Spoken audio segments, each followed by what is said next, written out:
Hi, Nicholas Vince here. Today's guest on the Chattering Hour is Caroline Munro. We talk about her leaving a convent school to become a model at the age of 16, working on the original Casino Royale with David Niven as a guard, working on such films as The Spy Who Loved Me, The Golden Voyage of Sinbad, and much, much more. Up next on the Chattering Hour, Caroline Munro.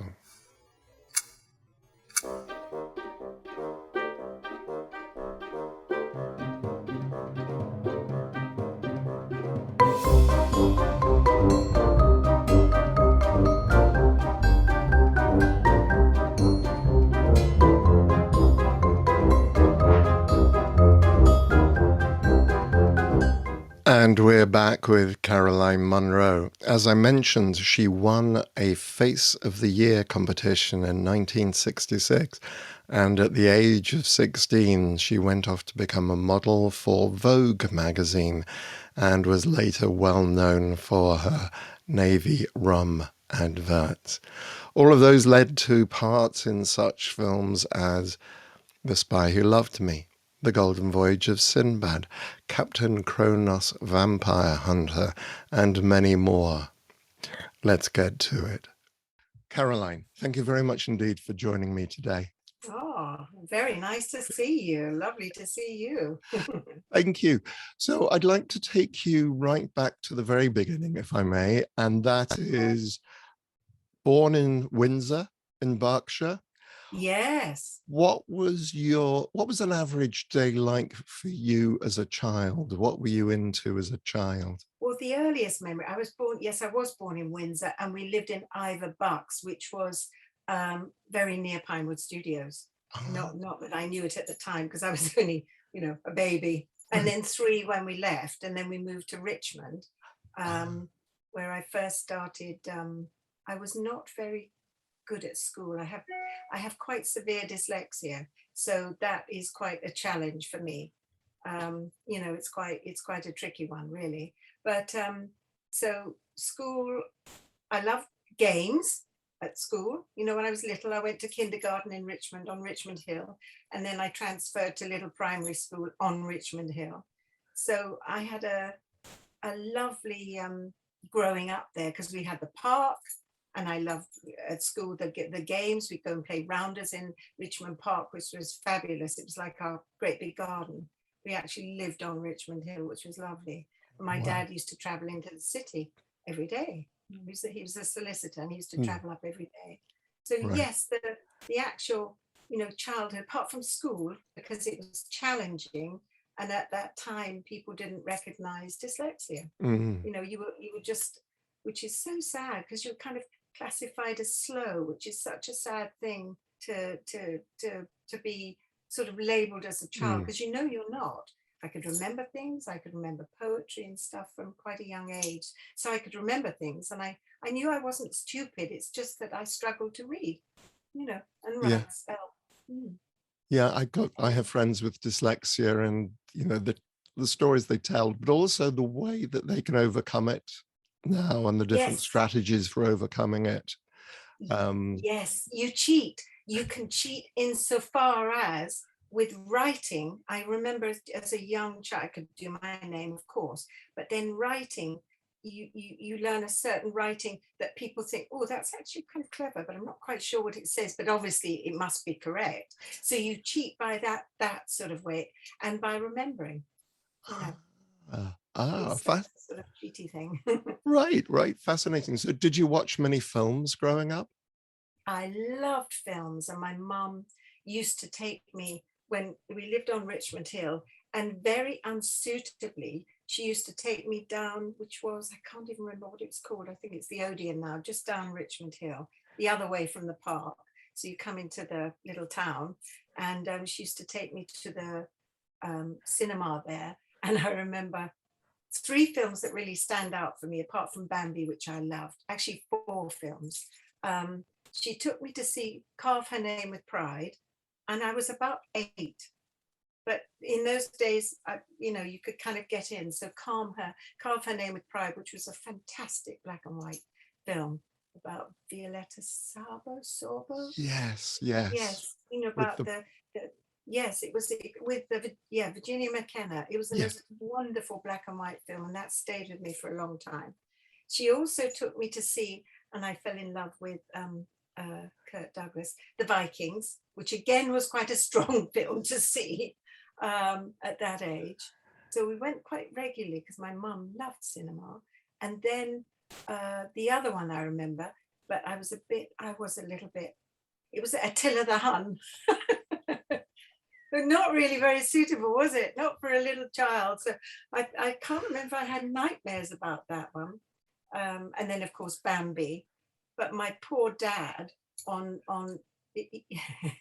this is the one I do remember.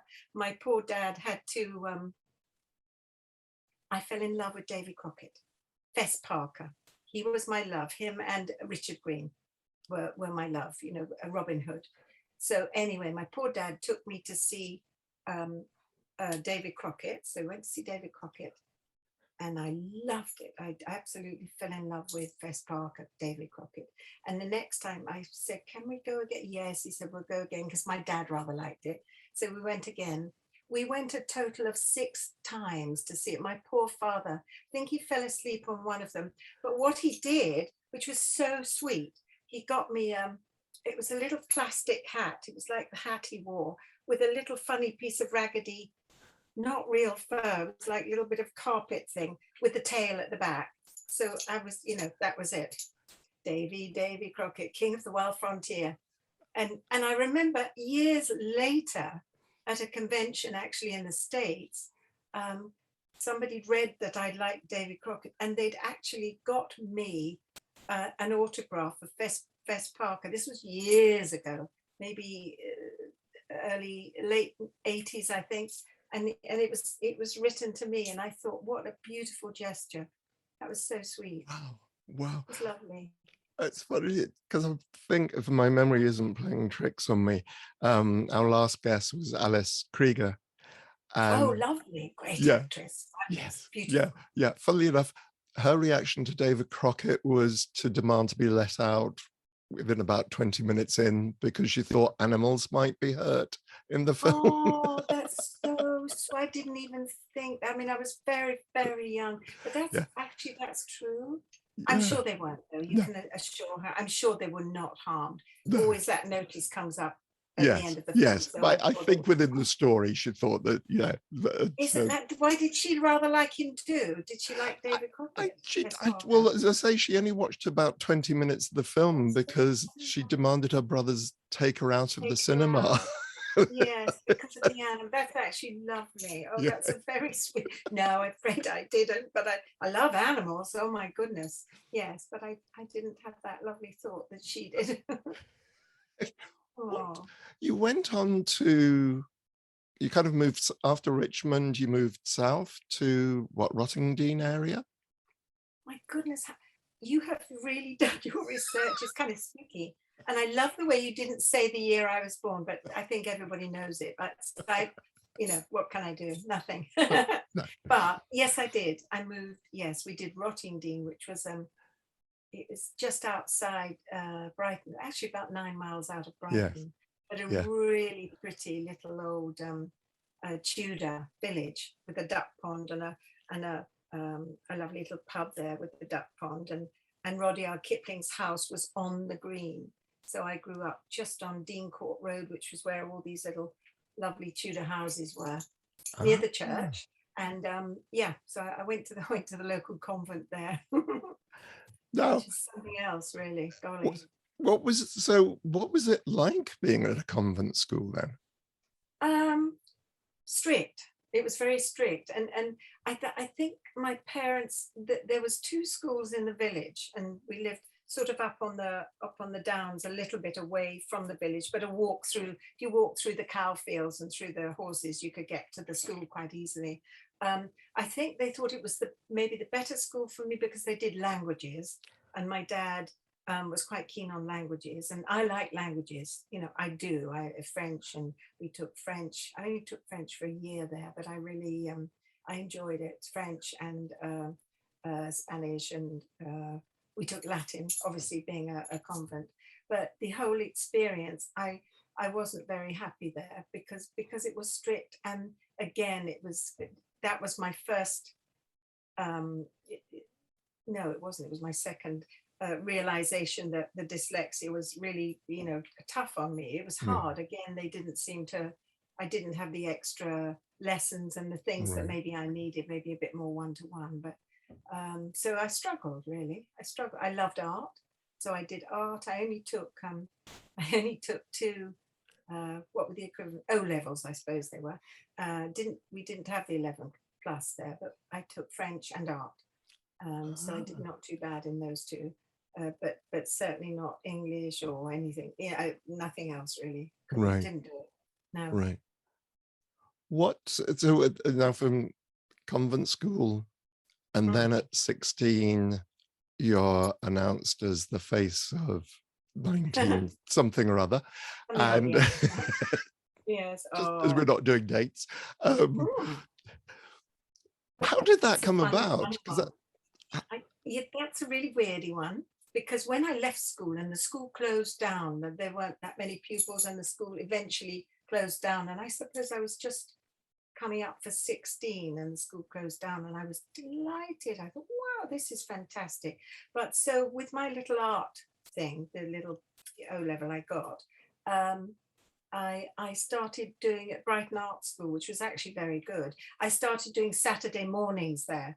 So I did the Saturday mornings, we did life class. I remember doing my first, well, I'm a convent girl, so we did the first life class. And I thought, wow, I'm actually sitting watching a naked man trying to draw, and I thought, okay, that's fine. I did my best, not very good. So I did that, and I did it for quite a little while. And there was a chap there. Golly, I wish I could remember his name. So long ago, so 100 years ago. But he was one of the students, but he was a more mature student, and he was taking photography. And he said he said to me, he said, "Would you mind if I took some pictures?" And I said, "Well, I think that's all right." So we arranged with my mum and dad, and we took pictures in Preston Park, which you had Preston Park Manor, which was just outside Brighton. And I did my first little pictures there. It was for him, I did it for him because he was a nice man. And, we just did very, very sweet pictures, very nice black and white pictures. I think I still have a few today. They're just in, I think had bare feet and little trousers and little jumper, and very simple. Nice pictures, pretty pictures. Um, so we did those, and he liked, and a few headshots, and he phoned my mum after, and he said, would it be all right if I sent one of the pictures off? They're having a competition in the evening news for photography and also the face of the year, and it was to do with David Bailey. So he asked my mum. Mum said, "I'm sure that's fine." She didn't give it another thought. We didn't even think about it. And lo and behold, they got back, I suppose, about a month or so later. And they said, "Oh, would she like to go to London? You both come up to London." So I went with my mum, and we met with Patrick Hunt, who was David Bailey's assistant at the time. And so basically, the picture, his lovely picture, won the competition, and I went, and that was the start, my first foray into starting modelling, which was I got taken up by an agent called Lucy Clayton, which was still, or used to be, in Bond Street. And you know a bit, you Yeah, I know the yeah, name. Yeah, yeah. yes, yeah. Um, I wish did I, you mhm. immediately start modeling? It was actually, it was quite quickly. It was odd. I was yeah, I was there for about a month or so with Lucy Clayton, and we were taught. I remember it was sort of a young ladies thing. We were taught to get in and out of sports cars gracefully with your, because it was the age of the miniskirt, wasn't it? So we had to. It was a certain way one had to do it, in a very discreet way. So we did that in a practice car, and all the would-be models did that. So I remember doing that and walking with a book on your head, all of which And obviously it went in one ear and out the other.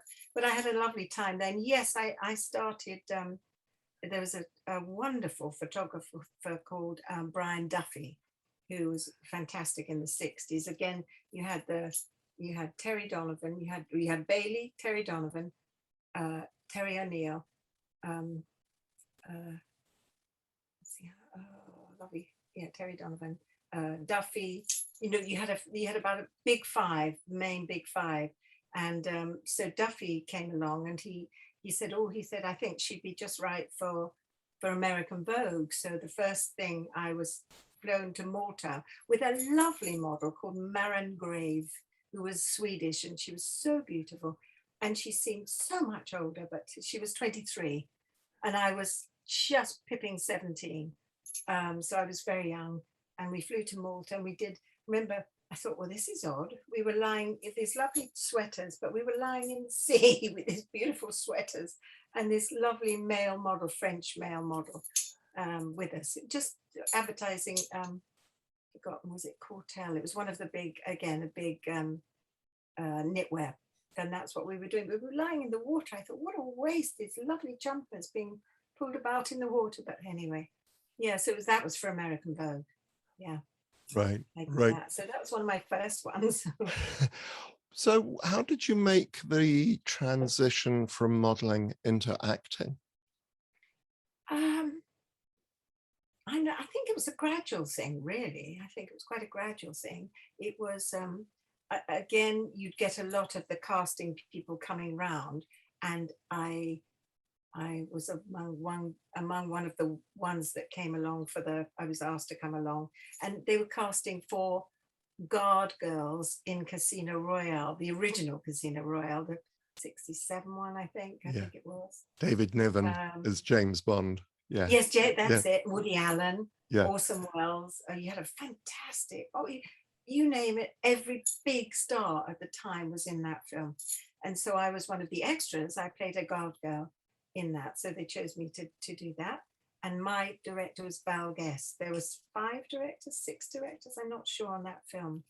And we had such a lovely time. I was there with all the girls, and I do remember this. I remember they were shooting The Dirty Dozen at the time with these, these be very macho. There was, who was it? It was lovely, Charles Bronson. And all of them used to come into the canteen, but they were still setting up shots to do for Casino Royale. And I said to Val Guest, I said, well, would you mind if I just sit here on the side and, kind of watch what you're doing? And the girl said, come on, we're going to go and see them at the Dirty Dozen, see all the lovely men. I said, no, I just want to sit here. So I asked him if I could just sit and watch what was going on. And I did. I got to watch Woody Allen work. And, I actually did do that. And I thought, this is rather good. I rather liked it. So, yeah, and I was very young, but sponge-like. I absorbed a lot, if that makes sense. So I was trying to work out the timeline. So you've done the guards, and then your photograph is used as the wife of the abominable Dr. Phibes. Yes, that work, I don't remember what year was that. Something 70, was it? 71. Yes, so the photograph was used. Yes, and I can't really say I worked with him, but I did work with him, with the amazing Vincent Price, the wonderful, wonderful Vincent Price. Sadly, no dialogue scenes, but I did get to lie alongside him in the coffin, which was wonderful. And again, I just asked the director, Robert Fust, if I could just sit and watch him work, because Vincent was just kind of mesmeric to watch. On set. He was so, but he was extraordinary as Phibes, but he was also extraordinary as a person. He was so kind, so sweet, and so clever, and a fabulous cook to boot. He was an amazing chef. He used to come into the makeup room at about 7 o'clock when I was being made up white. Obviously I was dead, so I had to be a bit white.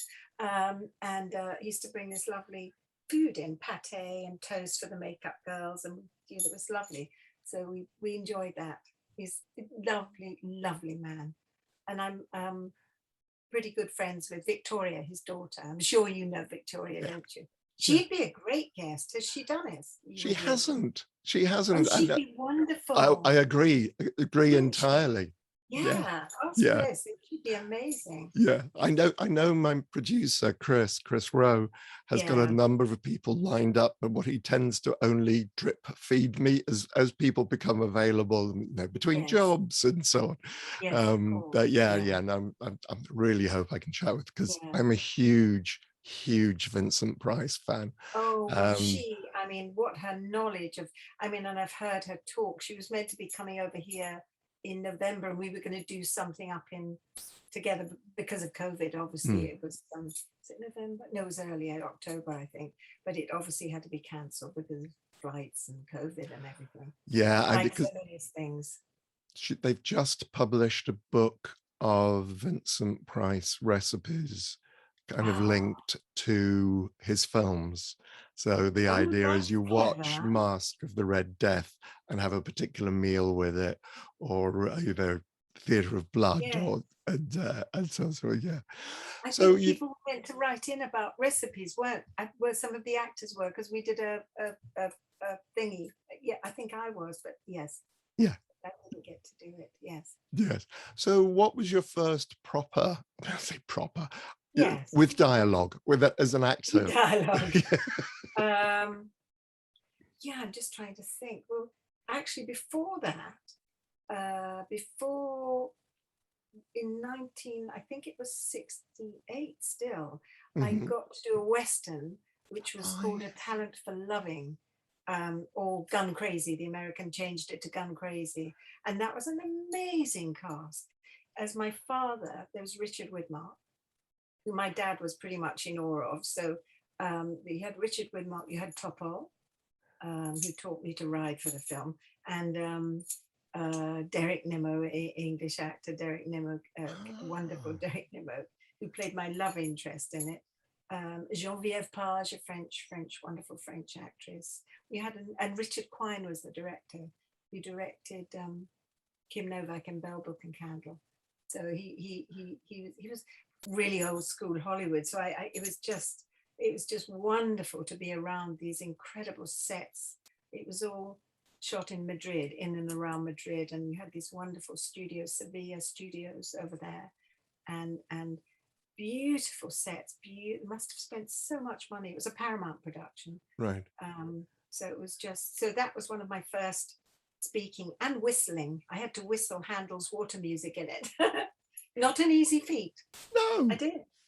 I don't ask me to do it now, but I can. I know the tune, but the mouth is dry. So Oh, my did you, whistle's dry. so in that transition from modeling to now, you've talked about, you know, observing people on sets and so on. Mm. Did you do any formal training as an actor? Not. I mean, I did a little bit, but not as much as maybe I could have done, really. And I always say, well, good or bad, the greatest thing for me was to learn on set, good or bad, you know, to do the best you could, and to learn from watching other people and the directors, and trying to be as truthful as you can be. So that, which is sometimes really hard, it's tapping into the, I think I first got my first true tap in with when I worked with Christopher Lee in Dracula A.D. You know, I absolutely, I don't know if the word sounds a bit pretentious, but channeled.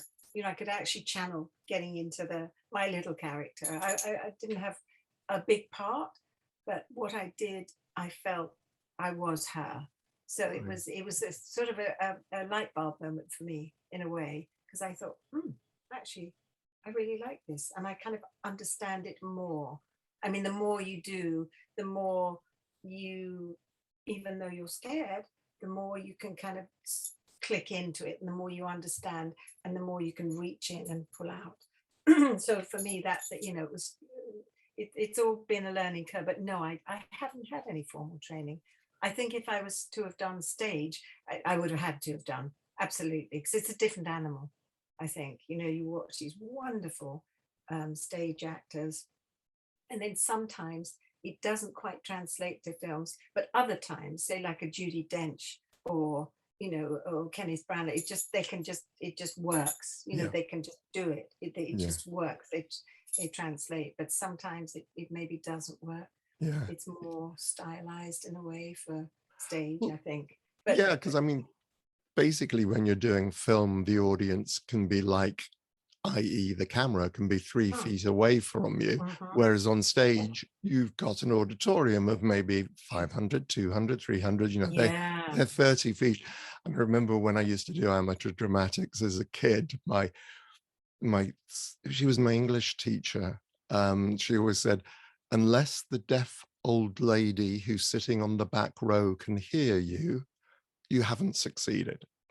I always remember this, whoa, you know, that standing yes, on the stage, you have to make your voice you've got carry to to. the very, It's got just, to carry, hasn't it? yeah, yeah. But then how do you get the carrying voice and the feeling as well? How does one get that? Because you sound like you've done quite a lot of stage. I've done some stage. I mean, Yeah, it's not anything I've done over the years, but from what no, I haven't done any recently, but it's still that you nailed it when you said it's the truth. it's You've, finding the truth. yeah, and I think you've got, there's kind of two parts of it. Is my experience is during rehearsal, because of course you get a lot more rehearsal with theatre Yes, generally. you get a That's lot. when you explore it and Yes, you really, you know, dig deep as to dig find out deep. what's Yes, going on. And then by the time you come to perform it, then it's slightly more ingrained. mechanical. Yes, it's ingrained. You've Yes, practiced it, ingrained. and Yeah, and the truth is still there, because without the truth, then it's just not never going to going to work. work. No, Yeah, no. so I think is as you described it. It's a technique. You know, it's vocal Yeah, projection. He says, yeah. fighting off a cold and got chesty cough in the I voice. can hear you. Oh, have you got any? Just have a cup of tea. I Lemon know. tea. Yeah. I like the Yeah. moment you mentioned it, I thought that I knew there Oh, was something I meant to tea. do. Yes. Yeah. Yeah. So you'd mentioned Dracula A.D. 1972. You're working with Peter Cushing, Christopher Lee, Yes. Christopher Neame. Christopher Neame, who I worked with well, not so long ago again. Yeah. Yes, yes. You. Yeah. I was going to come Italy. back to that. Yeah. Yes. Yeah. What was the film you did with him recently? Called The House of the Gorgon. House of We Gold. actually, it was now 3 years ago, so it was a while ago now. Yeah, It just seems before all. fresh. It's lovely because I got to work with my lovely Martine Beswick. I got to work with Veronica Carlson and Christopher and my daughter Georgina Dugdale. That's my daughter. She was the lead in that, and Martine and I played these awful sisters, which was great Ah, fun. yeah, I was going to ask you. I mean, I'd like to. We're going to flip around in terms of Okay. timeline, but as we're talking about your daughter, I wondered what advice you gave to your daughter when she said, "Mummy, I want to be an actress." I think it was a gradual thing, really, because she's very they're both very artistic. Both my girls, Georgina and Iona, they're really very, very artistic, and so they both went to. Georgina went to Chelsea School of Arts, and then she went to the London College of Fashion. She got into St Andrews, but she chose not to. She wanted to do the fashion or design side. So basically styling, designing, and she's really good at that. She's my older daughter. The younger one, Iona, is a natural born artist. She's a fantastic painter, drawer. She can do anything, but her thing is singing. She has a beautiful voice, so she's writing at the moment, and she's preparing songs, and has got a nice producer she's working with. So they both followed that route. But Georgina, I think she did a year at a place called Cats, in Cambridge, which is an affiliate of RADA. So she did 1 year there training. She did proper training, unlike me. So she did a year of that, and she liked it. She really liked it. And then she did the National Youth, and she did all these things. So, and she's done a few, smaller roles in new indie films, which was good. And she's very good. She's Right. very good. They're both very creative, and they're both very grounded. They're just lovely women, strong, and just strong, sensitive, and beautiful people. Right. I mean, they're my daughters, obviously, but they are amazing. They really are. Right. I'm never amazed, never ceased being amazed by them. Right. Two Right. pillars. So, Yeah. was there any piece of wisdom That once I you, could impart with her? yeah, that you could say, this is what I've learned from acting over the Yeah. years? I mean, well, I did say, well, it's good to have another iron in your fire, to fall back on. I did say that, but she she does want to still do it. She wants to pursue. It's hard to find at the moment. It's hard to find an agent and things. So she's searching for somebody that can kind of believe in her, and like she's got a show reel to Right. see what she does. Right. No, it's kind of always being true to yourself, really. And she's taught me a lot because she studied, you see, and she was showing me the methodology or whatever it's called of how to approach a script. I thought, oh, I've never thought of that. But she was teaching me, so it's an interesting sort of twist that she knows her stuff. She really does. Ah. So, but advice, yeah, just be true to yourself. Don't do anything you really don't want to do. If it goes against the grain, don't do it. And again, try to find the truth in it. Try. But it takes a long time. For me, it took a long time. Maybe because I didn't have a thing I could switch. Maybe that's what they teach you at drama school, to switch on and find the truth quite quickly. I had to really dig deep to find it for me. Because if I look at a lot of the earlier things, yes, I was playing the part, but sometimes I know that I wasn't there. I wasn't there until I did the Dracula. I knew I was there. I thought, yeah, it's a revelation. And I don't know how I found it, but she just came and I thought, yes. So and that hasn't, it's lovely when that happens, when it's a kind of a meeting and you think, oh yeah, I know, that's it. I know. But other times it's, it's hard to find sometimes. Right. But again, maybe that's technique, maybe. And I watch a lot of actors now, and Georgina listens to a lot of the acting tapes. I watched Carrie Mulligan, actually had a wonderful thing about her last night on the television, and I was watching it, and she too, she did go to drama school eventually, I think, but she found it very hard to. She said, I can't believe that they actually like what I'm doing. She said, to the for her what she was doing. She said, I can't believe it. And then she started to get a lot of work, and she still didn't believe it herself. But she's so good. Again, you can know that she does a lot of research and really, again, finds the truth in that. And then you bring yourself. Obviously, you've got to bring yourself to it. And then, because everybody would look at a script differently and bring something of their own to it, I think.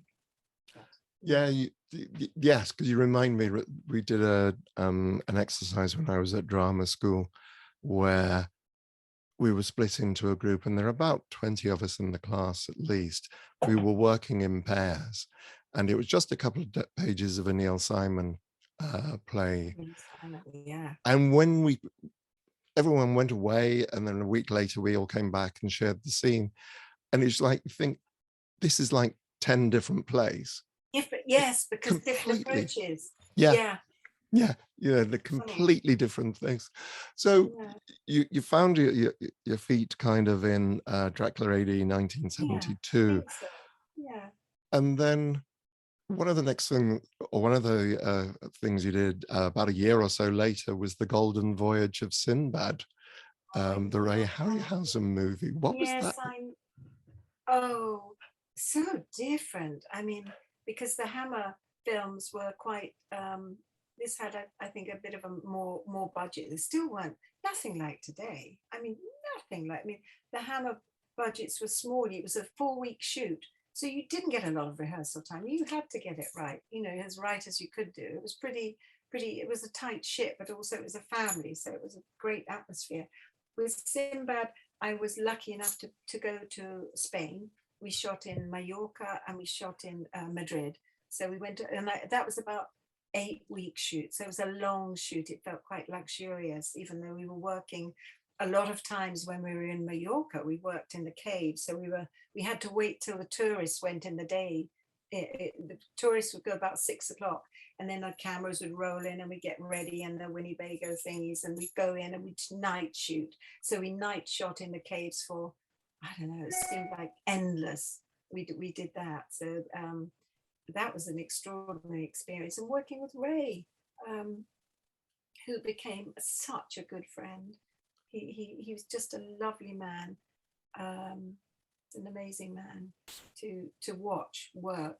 Gordon Hessler was our dialogue director, who directed the dialogue scenes, and then Ray would step in and direct the, not special, what do you call it, the dynamation scenes. You know, when you have the creatures, the beautiful creatures, amazing creatures. But what he would do, which I loved, would show us, because he was a fantastic artist, he would show us all the, you know, he'd show us this beautiful artwork that he'd drawn, and he said, now this is what you're going to see, but you're going to see it and it's going to be enormous. So you're going to see this and it's going to be coming to life at you. So I had that, you know, I thought, okay.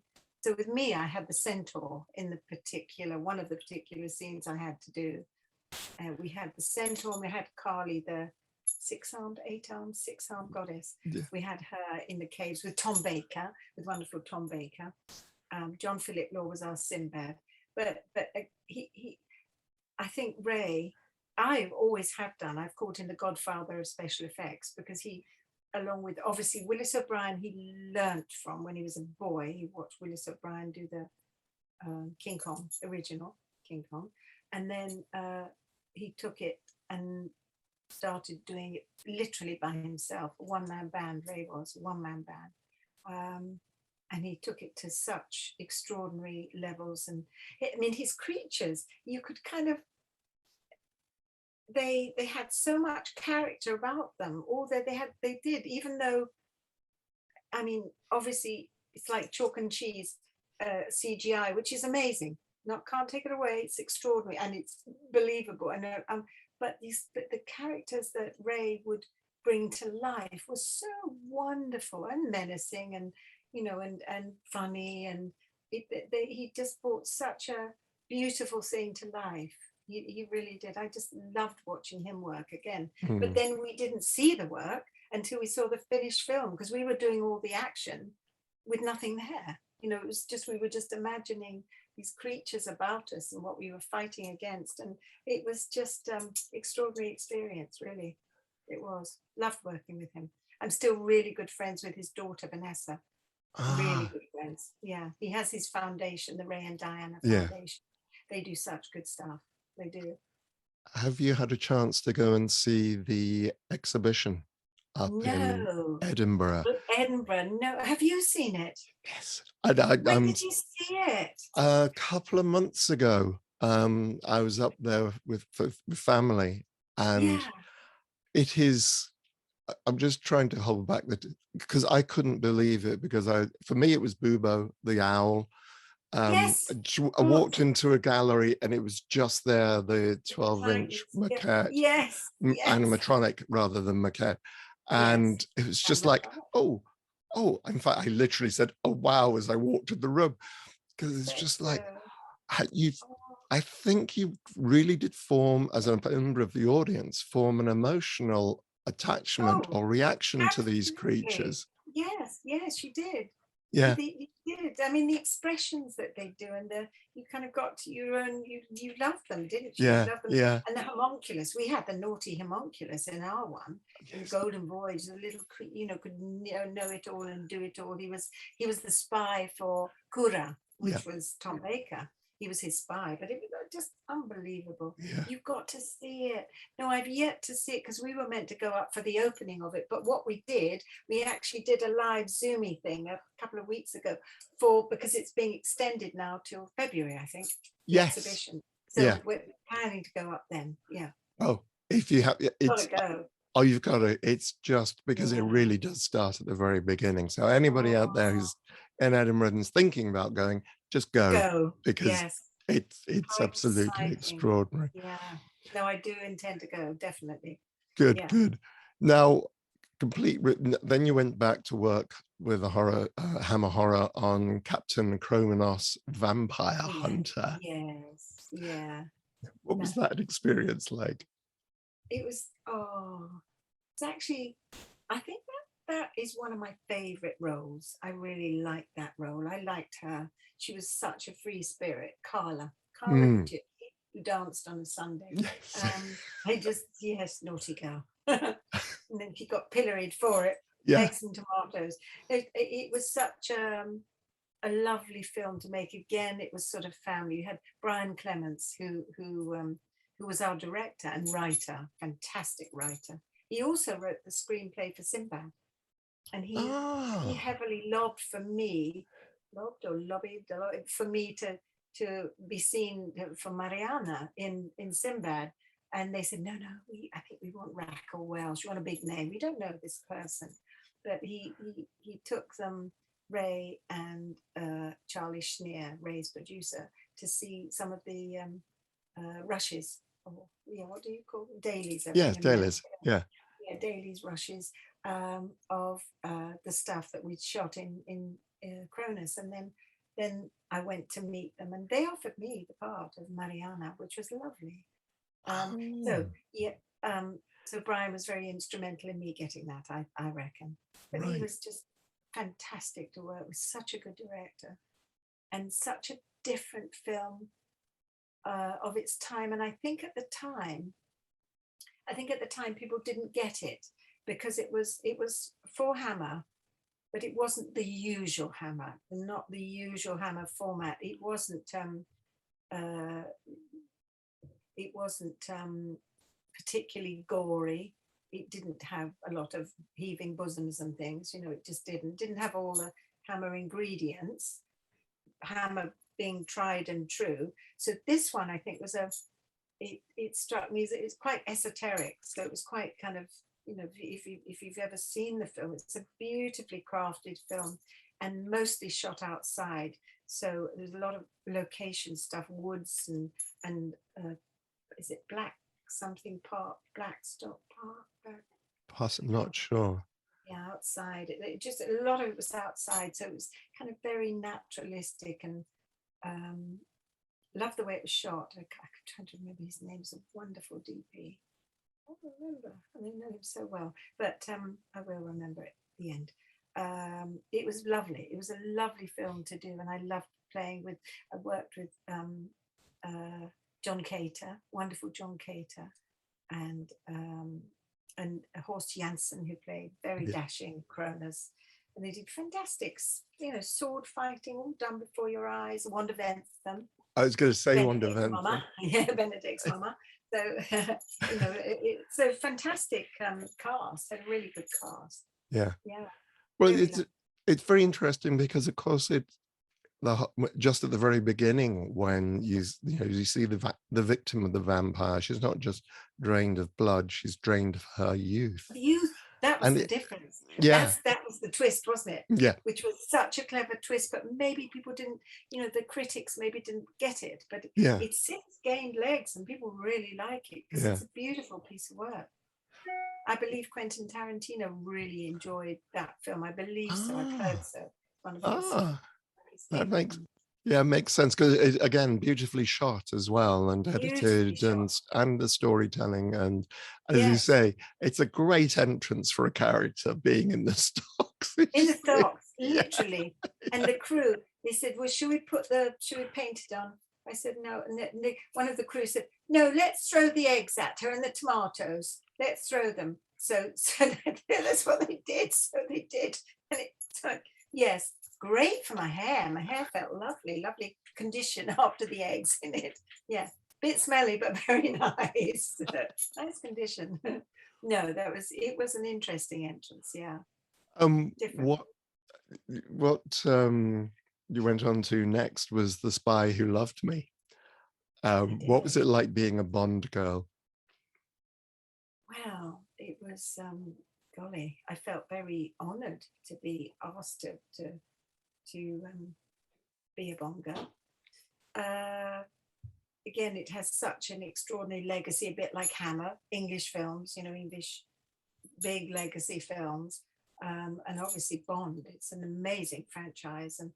And at my time, Cubby Broccoli was the producer, who was wonderful, and Barbara and Michael Wilson are going on to do an amazing job.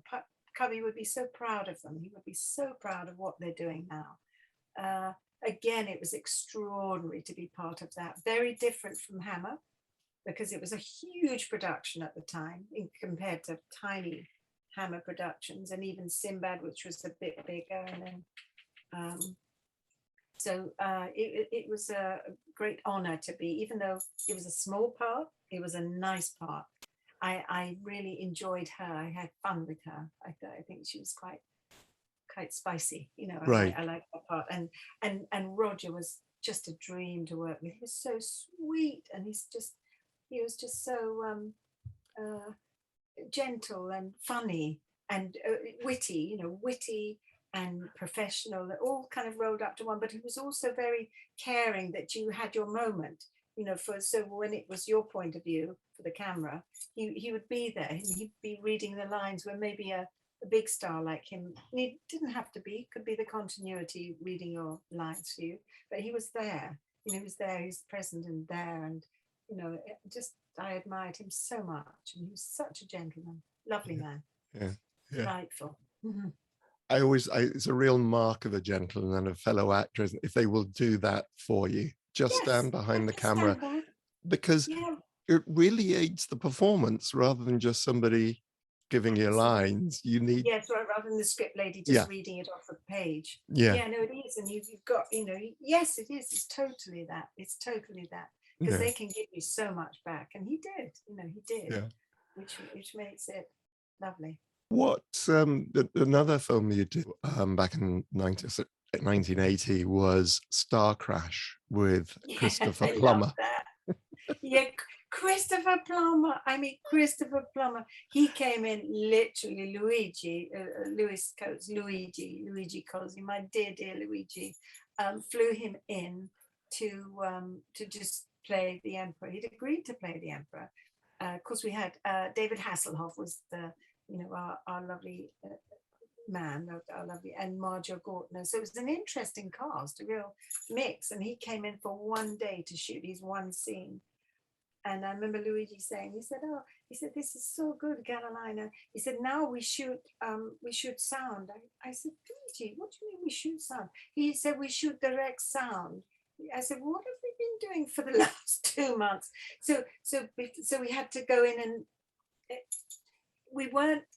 they weren't picking up this. It was specially done for Christopher, this particular scene, because we shot in Italy. It was in Cinecittà, which was amazing. But so for Christopher, he got the whole works, you know, proper sound, and because he wasn't going to do the, you know, after, maybe not, it would be expensive to fly him back and stuff. So yeah, I got to watch him work, and that was amazing. And he was so nice. What a lovely chap. We chatted away, and he couldn't have been sweeter. And what an extraordinary actor, Christopher Plummer. It was, I loved that film because it was kind of higgledy-piggledy and very bizarre, and the characters and David and the whole lot. And we had wonderful locations. They must have spent quite a lot of money on it. They must have done, I think, because we were there for months. I was actually flown back after Christmas to do some pickup shots, which was, I had to do quite a lot of, you know, kicking, sort of, not kung fu, but yeah, Luigi decided, he said, I think, Carolina, you can do that. I said, well, I try my best. So we had a great stunt man, Fred.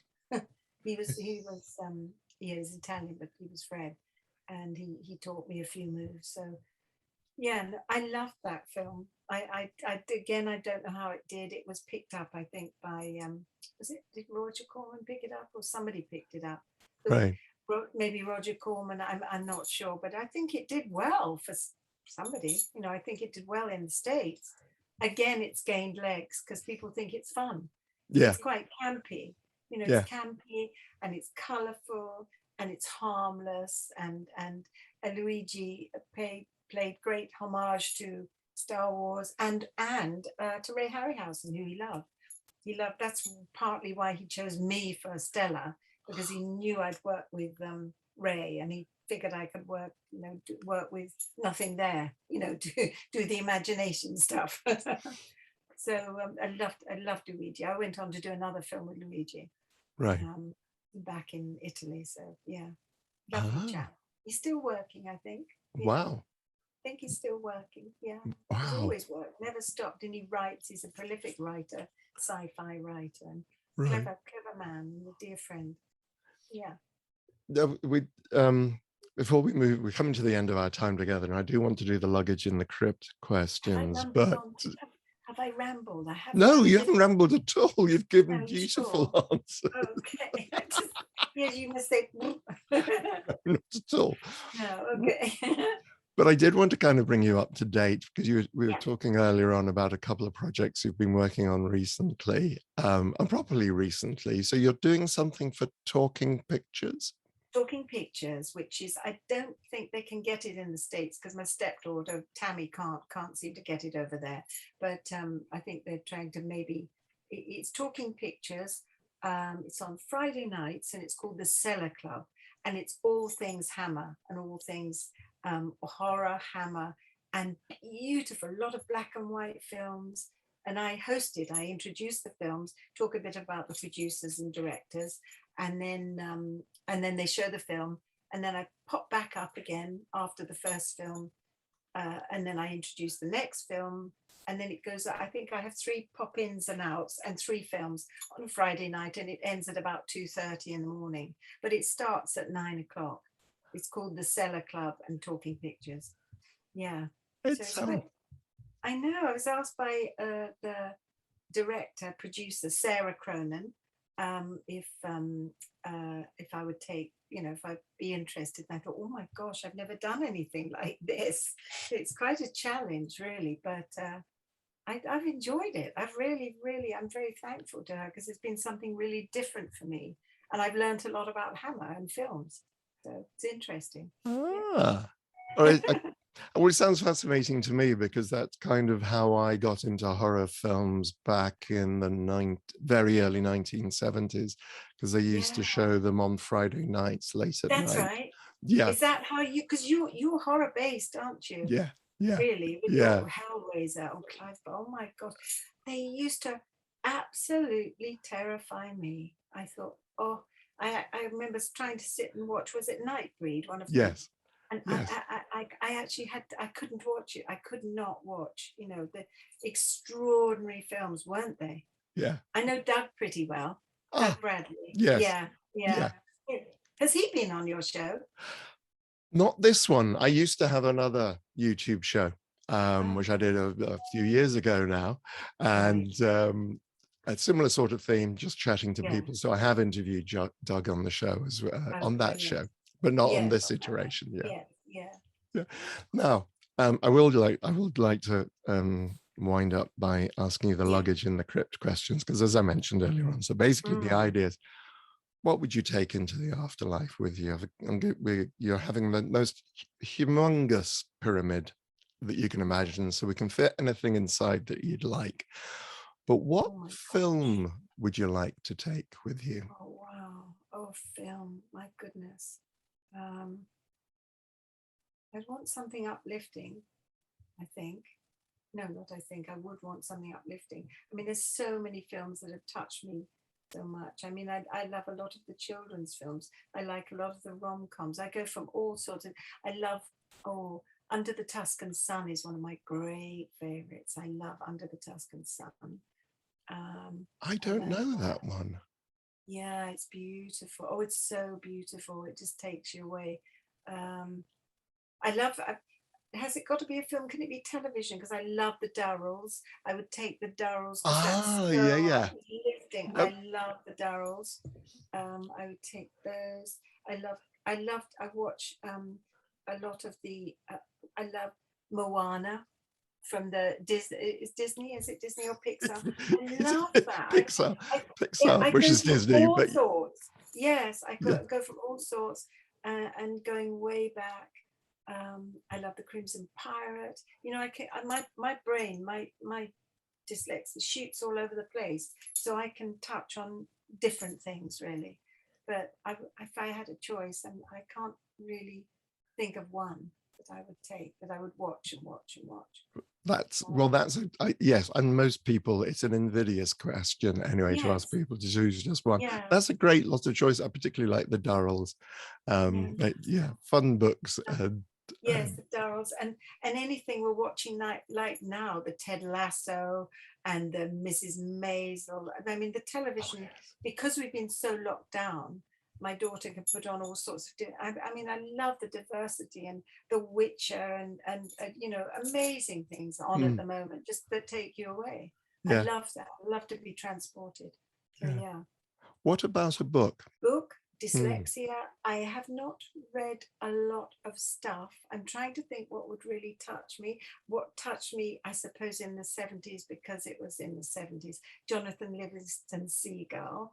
That touched me a lot. That would be one, very possible, which was again very 70s and very hippified, I suppose, really. Um, what's the one I'm reading? A lovely book. It's about 5 women in Kabul, and it's a cafe that they have on the wall of the Kabul, where it's all, and I can't remember the name of it because I've mislaid it. I've mislaid the book, and we're trying to find where I've mislaid it because I didn't get to the end. But it's 5 women from different circumstances, and it's an extraordinary book. And it's something 5 women in Kabul or something. It's in the cafe in Kabul, and it's an extraordinary book. It's an astounding book, really.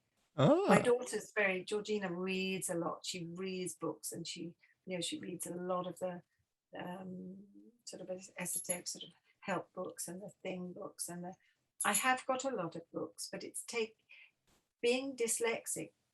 I can read it. I've read it, and then I look. I've read the page, and then I think actually I didn't absorb it, so I have to read it a couple of times to absorb it. I don't know why this is, but it works for me better if I read it ah, a couple of times, the same page, really. I think you that's find that with a lot of dyslexics, possibly. Don't know. ah, There's certainly with my brain.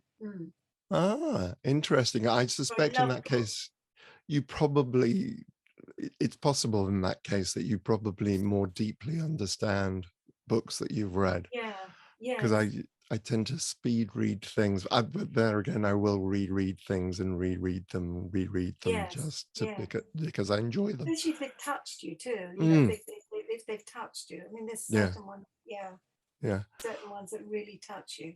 What about music? What sort of music would you like? I like all music. I grew up around music. I mean, my mum, I remember from quite a young age, we had, my dad used to write, he went to Cambridge and he used to write, he was the jazz critic for one of they had their locals at a rag there, and he used to write about Billie Holiday. And this is way back, even before Ella Fitzgerald, so Oscar Peterson. So he used to write about, so I grew up around music. And then my mum liked Chet Atkins, Jack Jones. I remember this is way back. So Tony Bennett, Johnny Mathis, all that stuff coming right up to date. Well, coming from my sort of 16, I loved Sam Cooke. I was a big Sam Cooke fan, loved his music. And then coming sort of 60s, of course, the Beatles, the Stones, big fan, Stones, Beatles, Kinks, love the Kinks music. And then I suppose one of my old, and Hall and Oates and Fleetwood Mac, my all-time favorite. Love them. But I love some of the contemporary films, music, like Adele. I mean, these extraordinary women, Adele, Amy Winehouse. So my music taste is varied, and I love dancing. I'm a terrible dancer, but I love just the music. It just, it fills my soul. I just Right, love it. It really right. does. It What warms about my a heart. what about a favorite food or drink? Oh, I have a very sweet tooth. I love a nice cake. I do. Okay, food. Love vegetables. I adore anything green. I have to have green. I have to have green almost with every meal, whatever it is. So I have vegetables, a lot of vegetables. Love cheese, all sorts of cheese, but I can't eat blue cheese because makes my lips go a bit like Yeah. I've had Botox. They go a bit weird. So I can't eat blue cheese, but I have all other cheeses, sweet tooth. Yeah, I like curries, very much curries. My daddy used to cook, because my daddy was born in India, Karachi, and he always made a mean vegetable curry. So I love curries. I try and do curries. I like cooking. I'm not great, but Iona, my other daughter, is so good at cooking. She's really good. Love fish. I do eat fish, salmon. Love salmon. So Ah, yeah. So that's a I've bombarded you with what I love. And I can imagine. jam. I can just imagine this long table with lots Yeah. of cakes and Yeah. curries, and so that Oh sounds yeah. great. And That's that. ask Chris about jam. He and I are jamaholics. I know this.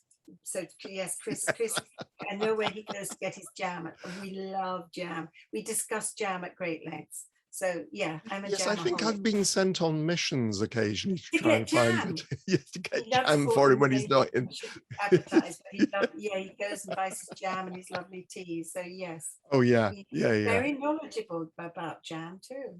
Ah, oh, Yeah, I will hope to. give him a test. I will do. I'm hopefully Yeah. seeing him in a couple of weeks. So yes, so Oh, give him all my best. I He's will do. such a sweetie. Yeah, he's a Yeah, lovely chap. yeah. I'm He very is. lucky. What Yeah. about a piece of visual art, a painting or a sculpture or a statue? Or We used to go a lot to the British Museum when I was a kid because my dad was his uncle. Um, yeah, his uncle was an artist called Alexander Mackenzie, and he was good. He was very abstract, I remember. But we used to go to the Tate. Most, if we didn't go to a garden centre or walking around Richmond Park, we would go to a gallery, and the gallery Dad loved was the Tate Gallery. It wasn't the you didn't have the Tate modern no, in those days, the so original. Yeah, we used to go around there, and then we used to go and have a nice tea. I remember that. I remember seeing the Kiss for the first time, the sculpture, and that really Rodin. struck me. That is, yes, I thought that was beautiful. And also Turner, his earlier ones I think were wonderful. Um, so I do love art. I love going to a gallery. And one of my favorite ones, I think, because it's not too big, but is the Wallace collection in London. Do you know the Wallace in Manchester Square? Oh, Yes, if you've never yes, been there, I recommend it. It's because you can just sit and just immerse yourself, and it's beautiful. It's not too big. It's easy to yes. to sit and look at. And I used to take my daughters there to do drawings when they were little. They used to go there because they were able to do that, the kids, and you could sit there and they take their Yeah, little things to do the drawings. So yeah, the yeah. girl on the swing I like. That's who's that? Very naughty. The girl The on the girl on the swing. swing. Was she? Do you Well, I think? don't know because if you I suppose it was different. It was very freeing, wasn't she? well, she's very freeing. It's just the fact that there's a gentleman in the bushes looking up at the girl in the And swing, and just when she's up in the air, yes, and you just do you know what? I've never noticed the gentleman because I take my daughters to go. Oh, when they were tiny, to go and see. Oh, because it's one of their favourites because they like swings. oh And yeah, it's a he's a bit of a beautiful. voyeur in the bushes. Have a Oh, look that's at not it, very and you nice. just suddenly Oh, think it's very subtle. But I remember very talking, subtle. But yeah. she looks so happy. Oh, She's she's just so got yeah, her own world. yeah, She's oblivious. Yeah. Oh, yeah, that's funny. yeah. Do you have Oh. a luxury? I'm thinking in terms of I mean, we've talked about foods, and that's often Hmm. associated with luxury. But do you have something that really comforts you, like a pair of slippers, or is there anything just to make life nice? Easier. Yeah, I'm trying to think. Well, my daughters make my life beautiful. They're lovely. They do. Being outside is really amazing for me, whether it be in the daytime. I can be outside in all weathers, and especially like the last Hmm. year when we had this amazing weather. So in the daytime, you have this beautiful sun, and you could hear the birds, and you have all the parakeets now in London, all the Mm. green parakeets. And where we'd go walking, and the air smelt so good. So that, but at night time, it's equally as wonderful because you can see the foxes, and I'm in the middle of London, so you see the foxes, but the air smells so fresh, and I love it. So nature is a luxury, to be able to just enjoy nature, and also to meet my friends in the coffee shop. Yeah. I love that. Outside is my Lake District, walking up a mountain. I am in a happy place. I'm a happy girl. Yeah. Wonderful. Okay, funnily With a enough, big piece of cake. Sorry. with a piece of cake, I like that Yeah, image. and a thermos of tea. Nothing better. Yeah, that sounds absolutely Sounds wonderful. good, doesn't it? I literally, I had just one question, courtesy of Chris, and he just says, my final question is to you is, how do you continue to look so fabulous? Oh, coffee, tea, and chocolate. But that's very nice. He said that. That's so sweet. No, yeah, I don't. I just, yeah, I don't know. I think I try and stay as positive as I can. You know, I think positivity is good, and I've had a lot of stuff the last few years. It's been tough to deal with, but you know, one has to think onwards and upwards. You've got to try. You do, because we only get one go, as far as we know. But yeah, Yeah. yeah, that's really sweet of him. Oh, yeah, do say hello. I will do. I will do. Yeah. Caroline, thank you so very much for joining me today. Thank you very much indeed. Thank you. You've been a joy. You're such a lovely man. I hope we can meet again. My thanks again to Caroline Munro, and she really does look very, very good and great. Coffee, tea, and cakes, that sounds like a regimen for me. Join me next time in a couple of weeks on the Chattering Hour with another guest from the worlds of horror, thriller, and suspense. And in the meantime, stay safe and well.